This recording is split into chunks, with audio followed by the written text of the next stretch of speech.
In this video, we're going to consider the second of our social groups by looking at language and gender. But it's important to remember that, as I said in the video on language and class, these groups don't sit in isolation. They're all linked to each other. And some of the case studies and theories we look at in each of these social groups are applicable to other social groups too. Let's start by considering some of the issues to do with language and gender. Language is established, developed, and changed within a patriarchal society. That means that language is originally established and written down by men, and that language has therefore historically been manipulated by men in order to maintain patriarchal order. So when we consider the differences, if there are indeed any, between male and female language, you must consider how far is that a result of patriarchal order and the desire to maintain patriarchal order. Will there always be a language bias in a society where men have traditionally, and let's face it, still do, hold positions of power? So if we consider what the language of power is, what does that look like? Does it look like that because that's the language of power, or does it look like that because men hold positions of power and so they want us to think that is the language of power? And it's important also to consider language as a tool of creating and maintaining, therefore, those inequalities of power. Is there a desire in a patriarchal society for men to change that perception of language? Because if they do, then that hierarchy of power, that patriarchal structure, is in danger of being broken down. Do men really want that? And while men maintain their positions of power in society, are we going to see a sufficient change in the perception of the language of power in relation to gender? I think it's important that we consider gender as a social construct, because language plays a huge part in this. But it's quite clear to see here, for example, it's a slide I like to use a lot, that we can tell very, very quickly which of these toys are aimed at girls and which are aimed at boys, not just by the type of toy and its function, but also by the colours as well. We are stereotyping and constructing notions of gender from the moment children are born. If we look at the cards here, we give blue cards for boys and pink cards for girls. Boys and girls aren't born preferring pink or blue, but we prescribe that expectation to them at birth. Boys aren't born preferring a certain toy, but we prescribe that from birth. It becomes an expectation. And increasingly, we're also going to consider the expectations of language upon different genders, and whether language use within gender is inherent or whether language use is a construct and prescribed. We'll start with Robin Lakov's 1975, and this is a deficit model. Again, we talked about this in social class, a deficit where there is a presumed standard and that everything else is therefore deficient and is marked by its difference. And when we're considering language and gender, it is almost always the male version of language which is the standard, and therefore by association women's language is deficient in some ways. And Lakoff identified features of women's language: hedging, politeness forms, tag questions, as in you would do that, wouldn't you, where wouldn't you is the tag question, emotional emphasis, kindness, empty adjectives which don't add to the meaning, correct grammar and pronunciation, humour, direct quotations, extended vocabulary and declarations with interrogative intonation, like that sounds like a good thing to do. Lakov spoke as if these features were inherent.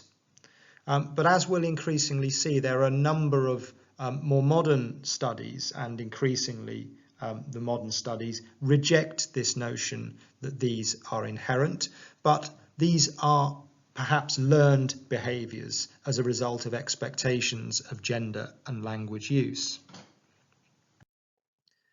And one of those that rejects Lakoff's claims is O'Barr and Atkins of 1980, and this is a dominance model. A dominance model is where one gender or social group has dominance over another in language use rather than there being a deficit from a standard.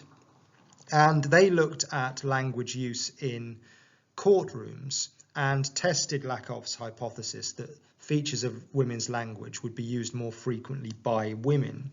But their conclusion suggested that these features were more closely linked to power, social status and class rather than gender. This led them to talk about powerless language rather than gendered language. And this links to that idea of who holds the power in society. If men hold positions of power, then the language they use, or male language, is more likely to become the language of power.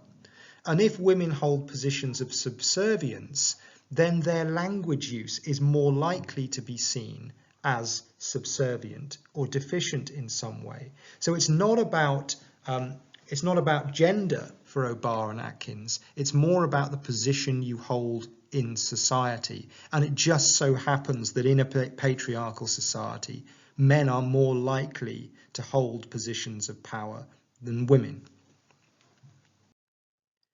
Another dominance model is Zimmerman and West, and that's from 1975. They conducted a study on a college campus which found that men were responsible for 96% of interruptions in conversations occurring between men and women. Men's dominance stems from, though it seems to lie in their conversational management, speaking more, having longer turns in conversation with women, being interrupted less and interrupting more. But again, we have to consider, is this because that is an expectation of men rather than it being an inherent part of male language? Pamela Fishman in 1983, she did agree with Lakoff's findings that tag questions were far more commonly used by women, 4 times more likely, in fact.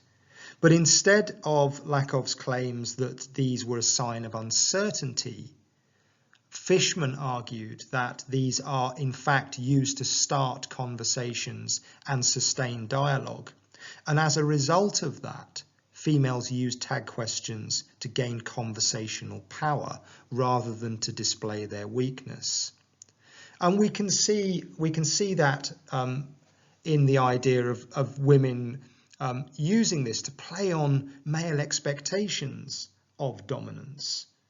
If a man expects the woman to be subservient, then perhaps the tag question is a tool of manipulation through which they can gain power rather than affirm their weakness.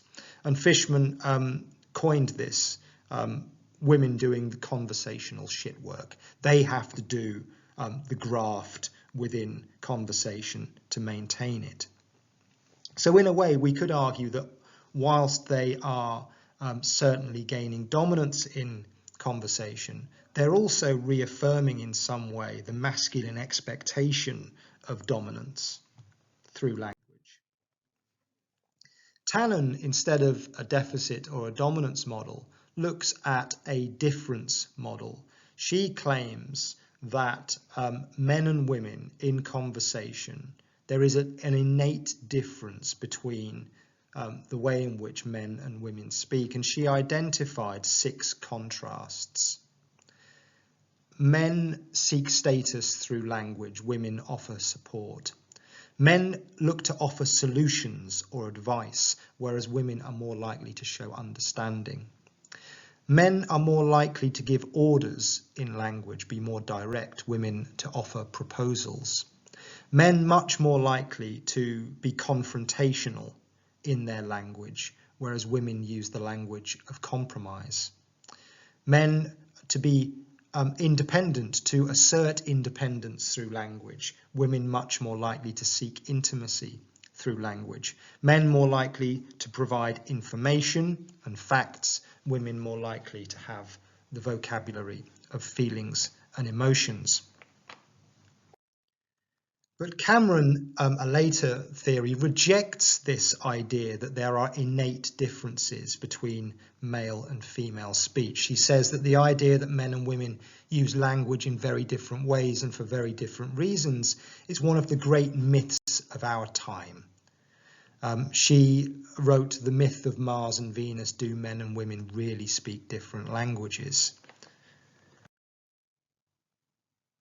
She talks about the stereotypes of language and what causes them. So these are some of the stereotypes. Women pay more attention to being good communicators than men. Men have a natural desire to be competitive that results in an aggressive speech style. Women talk about people, relationships and feelings. Men talk about facts and things. Cameron argues that these are myths and have acted to shape our expectations of men and women and the type of language that they use that is deemed to be normal. So men and women are using this language or speaking in this way because it is expected rather than because it is innate. This leads us on to Judith Butler's notions of social constructivism and gender performativity. Butler's theory aligns itself with Cameron's in many ways. In her 1990 book, Gender Trouble, she talks about how we are constantly engaged in constructing gender. She completely rejects the notion that we are born a certain gender. We might be born biologically with a certain sex, but that does not determine our gender identity. Rather, our gender identity is constructed by society. It is not something we do. It is something we do and not something we are, she argues. So if we think about the statement, it's a girl or boy after a baby has been born, the argument is that this type of behaviour starts the process of socially constructing gender. And language is a big part of this. So if, as Lakoff has argued, women are more likely to use tag questions, that becomes one of the stereotypes or myths of female identity. And Butler would argue that in order to present themselves as female or construct themselves as female, women are more likely, therefore, to use tag questions. They are more likely to be conciliatory in their language rather than confrontational, because that is an expectation. So it's not just the way we dress, the things we do, the clothes we wear, but it's the language we speak as well that is all part of constructing prescribed gender identity. So men and women talk in a certain way to live up to the image and expectation of masculinity or femininity. We therefore adopt resources to perform our gender rather than acting in a way because we're that gender. So I hope that's been helpful in looking at how certain case studies either support or contradict each other. And when you're writing about social groups, be thinking about grouping your case studies and your theories together so that you can support or contradict certain ideas, and in that way you become evaluative.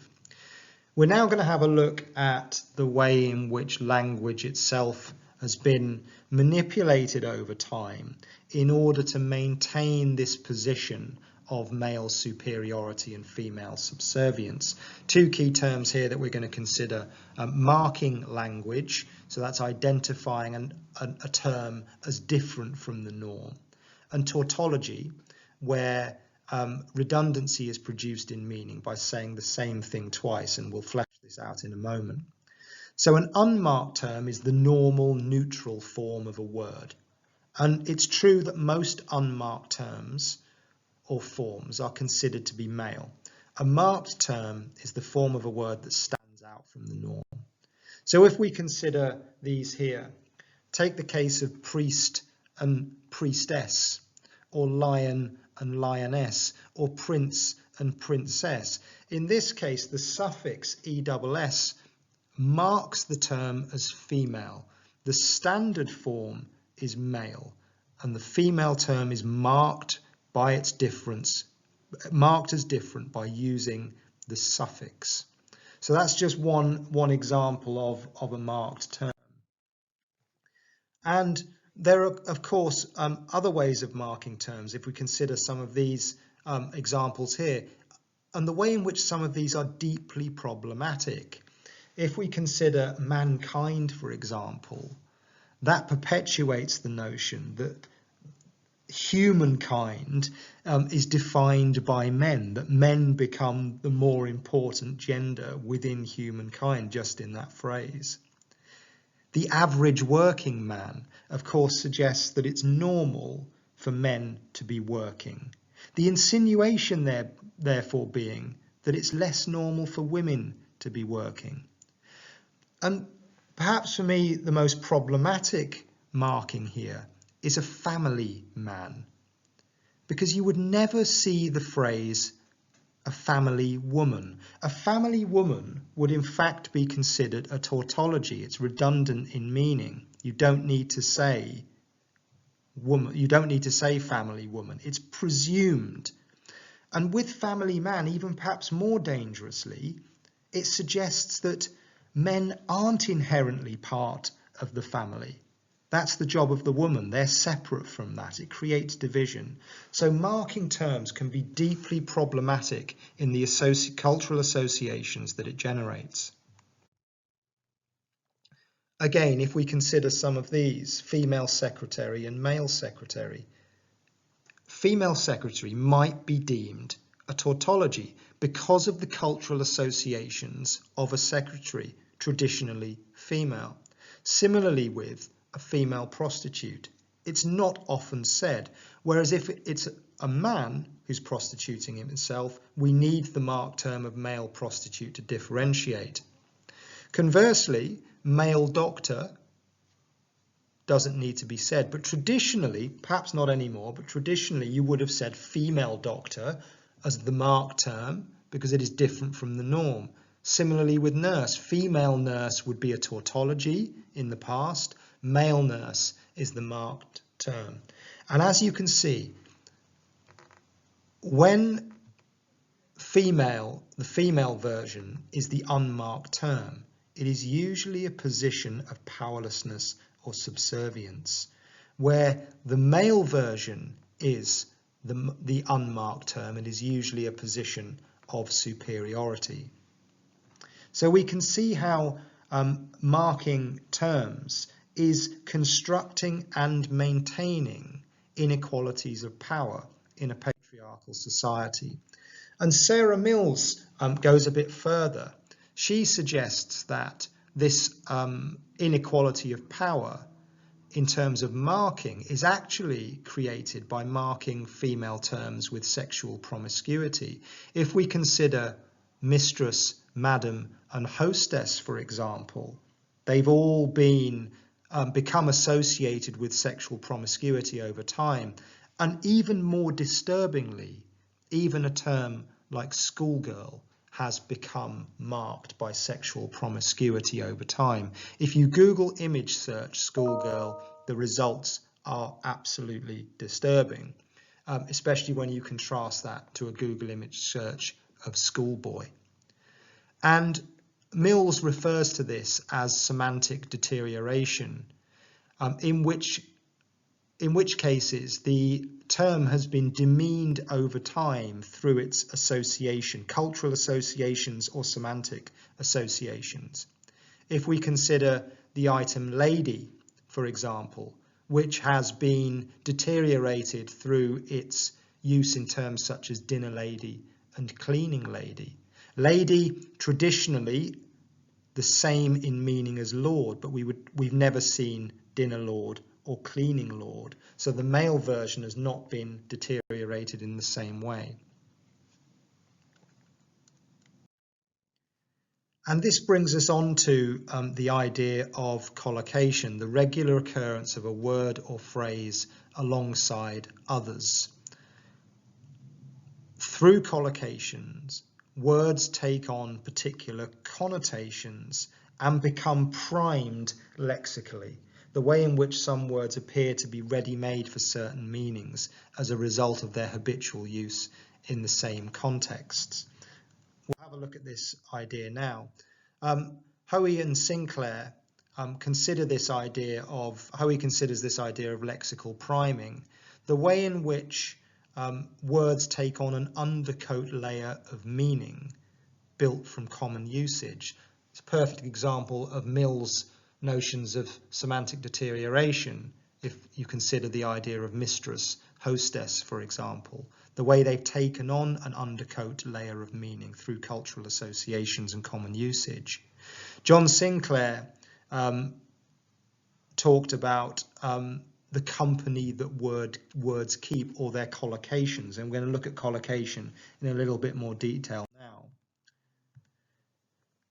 If we consider the way in which language use means that certain words take on particular connotations, if we look at this group of words here, we can see that in corpora, or a set of data that is studied, the words that are commonly used in association with women or feminine forms, and the words that are more commonly used in association with men.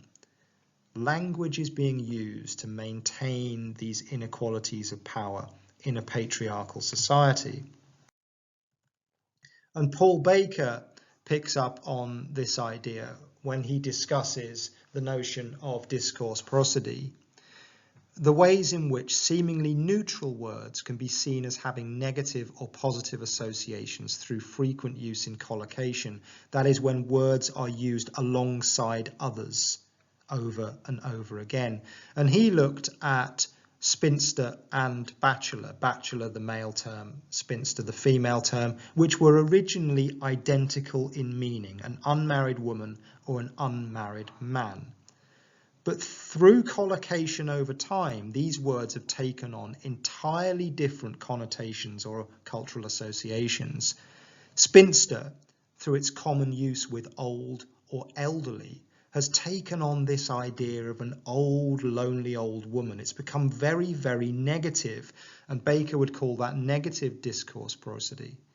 Whereas bachelor, particularly through its collocation with words such as eligible, but also bachelor party, bachelor pad, has taken on this association of freedom and independence and virility. So two identical terms in meaning through collocation have taken on entirely different associations. And actually those two images on the right are the first images that came up when I Googled bachelor and spinster. So it's very clear to see how those meanings have been shaped by collocation over time. And I'll finish by looking at Dale Spender, because Dale Spender talks about the way in which women are trapped in a world of language that is not of their making, that the world of language we are living in is a male world, a patriarchal world, constructed and maintained by men in order to maintain patriarchal order.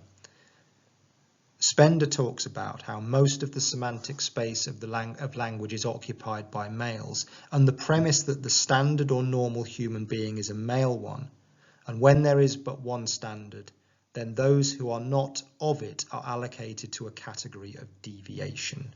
So this is the way in which language is working to create separation between men and women in order to maintain inequalities of power within the patriarchy.